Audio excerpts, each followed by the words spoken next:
You can tell from this conversation, I'm a bit of a pragmatist. So I'm looking at things that you can do today. And, I'm not trying to look 5 years, 10 years down the road. AI is here now. Let's see what we can do with it today.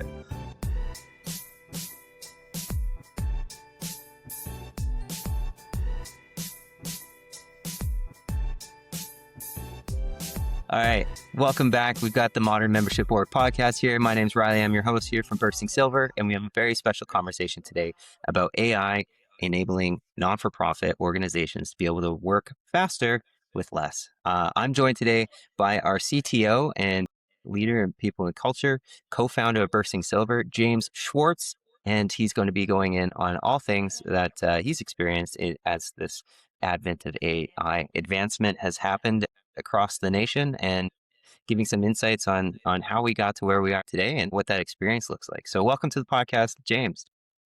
Thanks, Riley. Thanks for having me. Yeah, absolutely. I'm excited to have you on here too. I know that there's a lot of things that have been moving lately and a lot of big announcements that have been happening too. So we're obviously going to touch on that.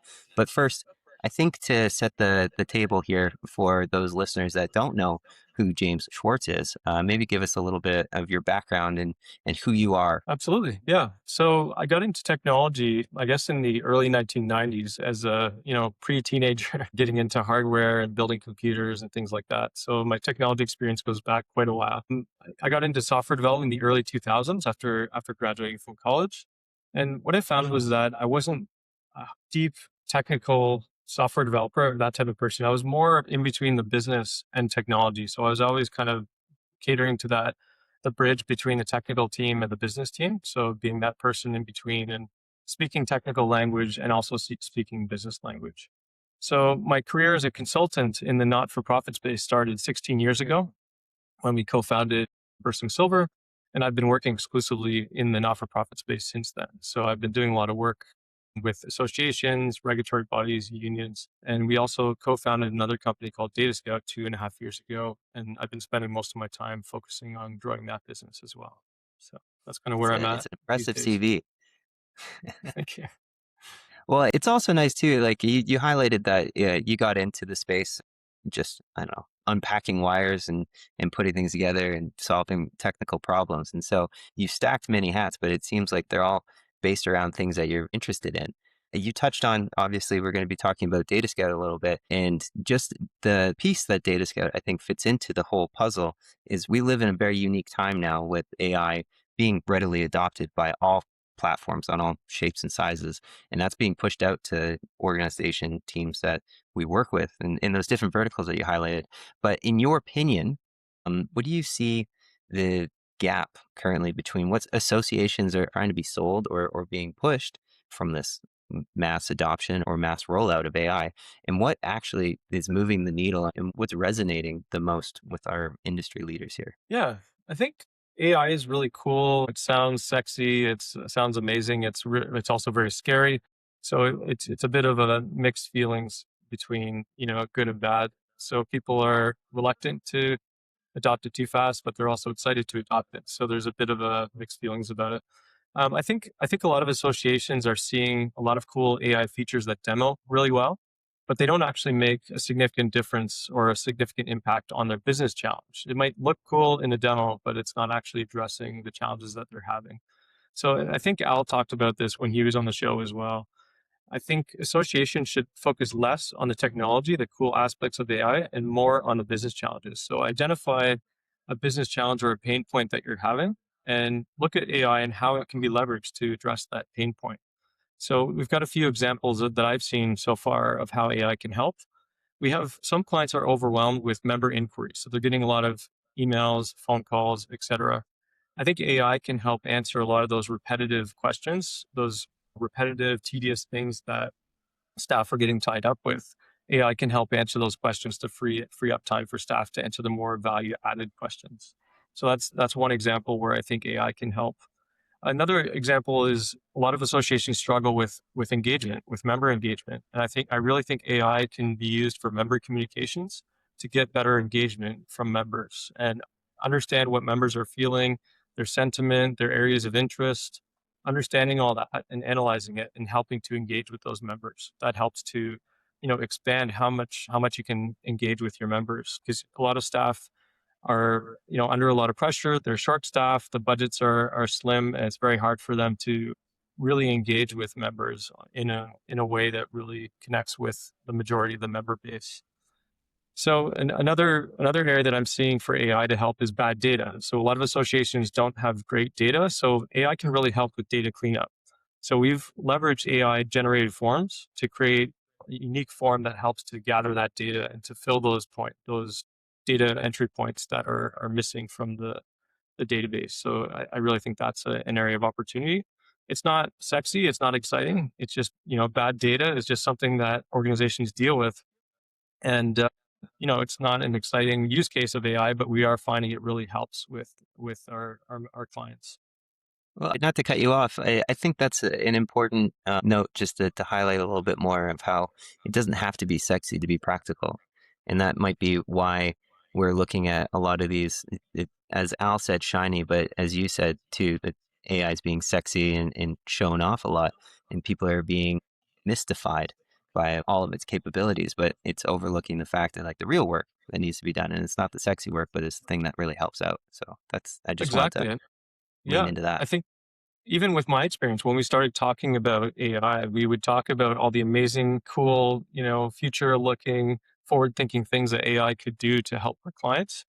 And, that was exciting at the time. But when we started to use AI with our clients, we had to take a step back and figure out what can AI do in the short term just to get our clients rolling and just to help them out with those business pain points. And a pain point for a lot of clients is they have bad data. So AI really does help a lot with that. Yeah, and I think there was a final point there. I cut you off there, but before I injected my thoughts. Oh, no, no worries. Yeah, I think the last point I was going to say was that it can help with taxonomy. So adding automated tags to member records to make it easier to query the data, segment your member records. It just AI can really help to do that kind of uh, analytics on the member records to be able to segment the records. So that's something that we found our clients are really using extensively.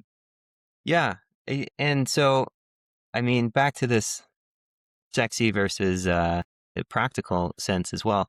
I think that being able to adopt these tools, or what this tool technology is really enabling a lot of people to do, is be able to assess mass amounts of data where we couldn't typically or wouldn't want to be spending the time monotony going through and updating those manually. It's enabling teams to be able to work much faster, as we've highlighted, but in new ways that we're just finding here.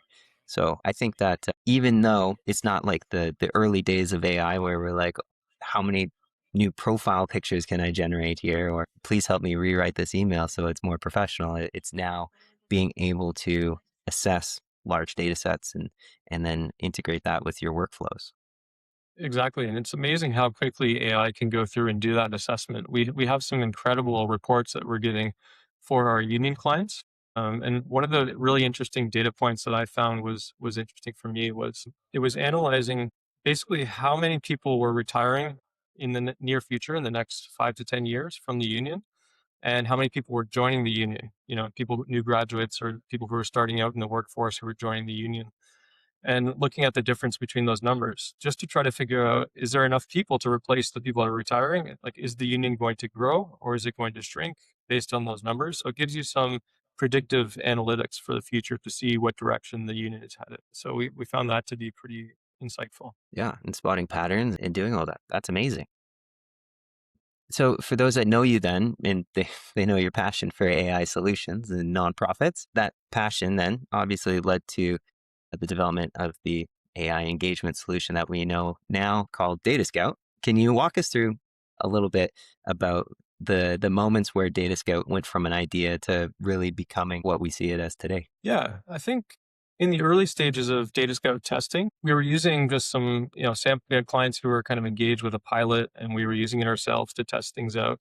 And pretty quickly we started to see 6 to 7 time increase in engagements from the recipients of the emails. So instead of getting a 1 to 2% click rate or engagement rate from mass emails, most of our clients were seeing 1 to 2% rates.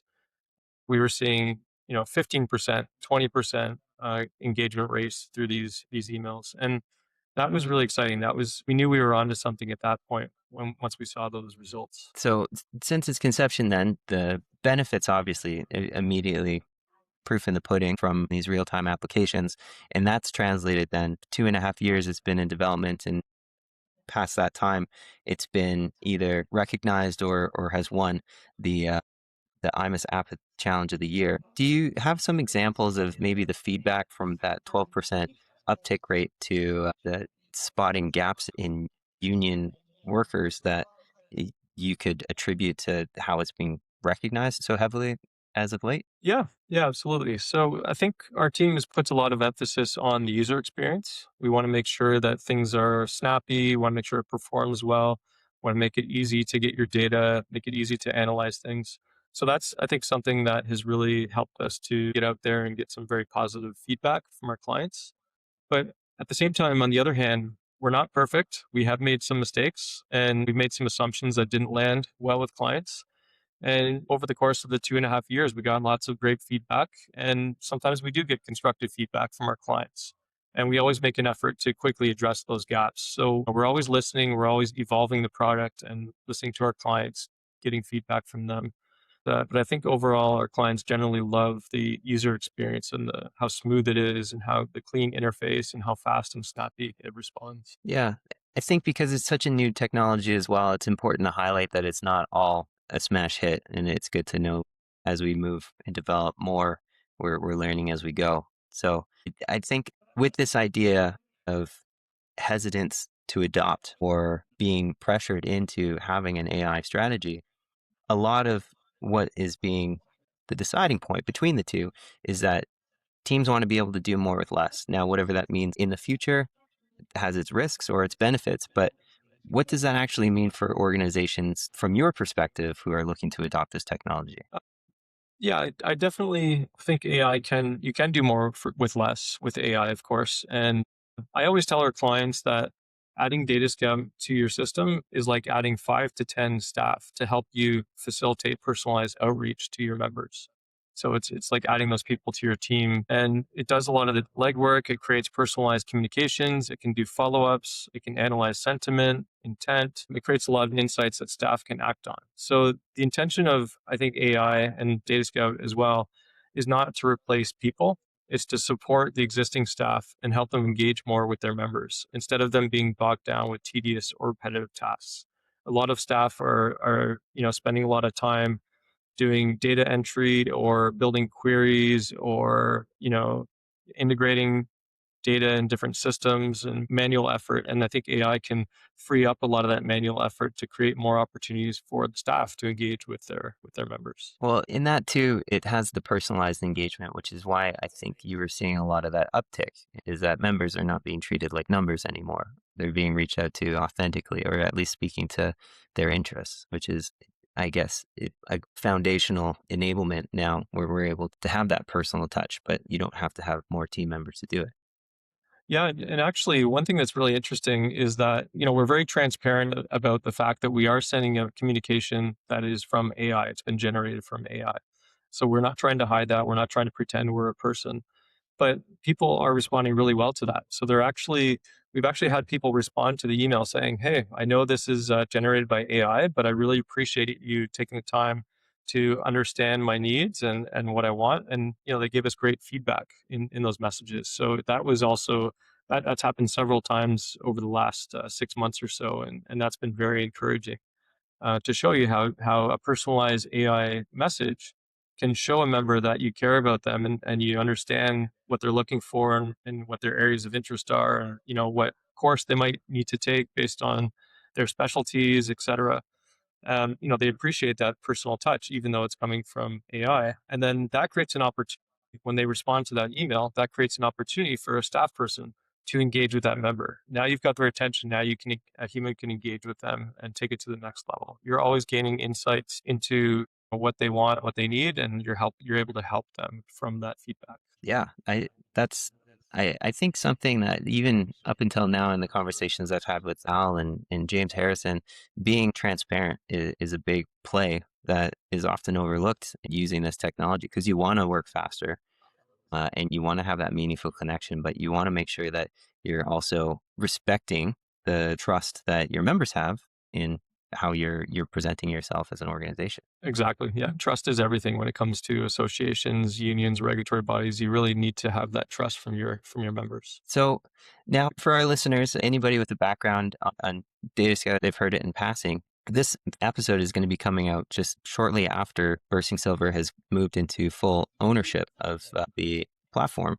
What does consolidating Data Scout under the BSI umbrella actually change for the platform? Yeah, so having Bursting Silver acquire Data Scout really helps us to scale the product up and evolve the product. You know, it allows us to bring more resources into the product and take it further. So, for some background, in case someone isn't aware, Data Scout was launched 2.5 years ago, as we mentioned, as a partnership between Bursting Silver and a partner called Objeto.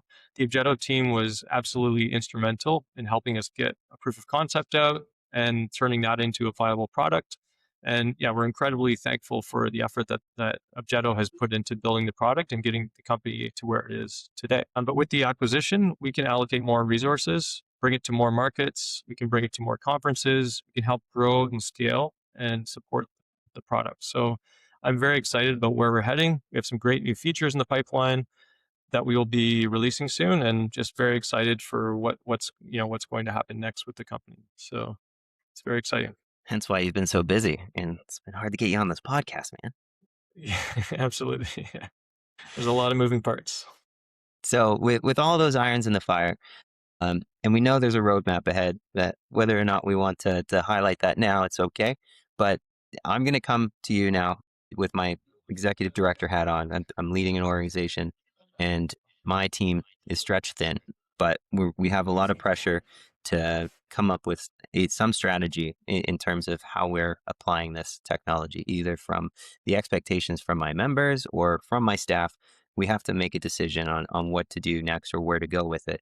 What's one thing that you would share with that executive director who's facing this conflict or direction need? Yeah, I would tell you to look at AI a little bit differently. I think a lot of consulting firms are telling organizations to look at AI as a major transformation project, something that will take months and months of effort, and you have to pay us a lot of money to do this transformation. I look at it more as a tool that assists your staff, and I would prefer to tackle AI in bite-sized chunks, right? Take a current business challenge, a pain point, as we talked about earlier, and use AI to address that pain point. So something, it could be something very small. We talked about data cleanup. Take a certain pain point, use AI to address that pain point. I'm trying to shift the perception that a technology project needs to be a multi-month engagement. So for Data Scout, we have most of our clients up and running within a few days. And within the first month, our clients already have multiple campaigns created. They've launched their campaigns. They've sent out communications to their members to engage with them.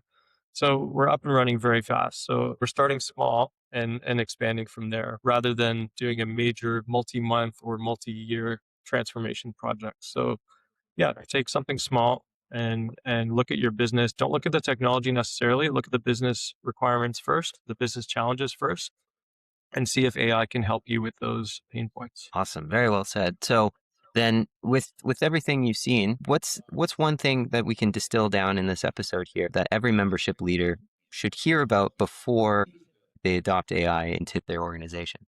Yeah.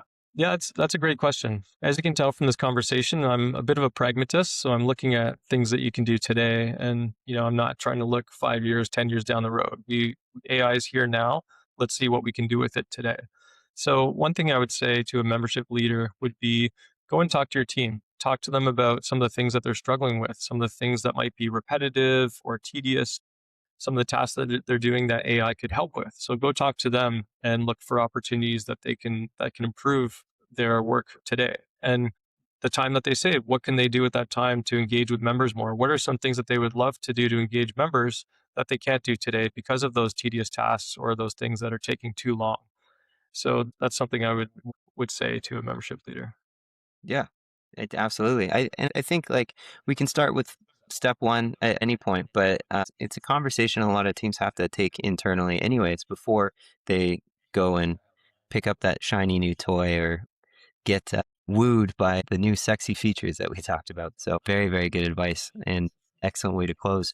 on our talk today. Now, before we roll out, we do have plenty on the horizon for Data Scout and much more to come. If individuals were looking to see or keep up to speed on the new features that are coming out with the platform, where should they look or where would they go to find that?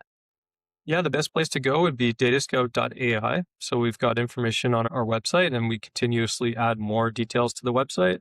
Or, drop me a note if you want to chat. It's james@datascout.ai. Send me a note and love to talk to you about how AI can help with your business challenges. Fantastic. Well, thanks for coming on the podcast, James. It was excellent having you on. Thanks for having me, Riley. Really appreciate it. All right, that is a wrap. Thank you guys so much for tuning in again to the Modern Membership Board podcast. If you have a chance and you want to give us a little love, please feel free to give us a rating here on Spotify or wherever you consume your podcasts. And we'll see you on next week's episode.